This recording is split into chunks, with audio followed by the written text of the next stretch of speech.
மாதிரி வசனம், என்ன மாதிரி செய்தி!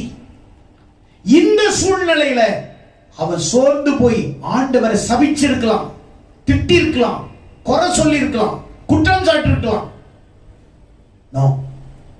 கர்த்தருக்குள்ள தன்னை திடப்படுத்திக் கொண்டான்.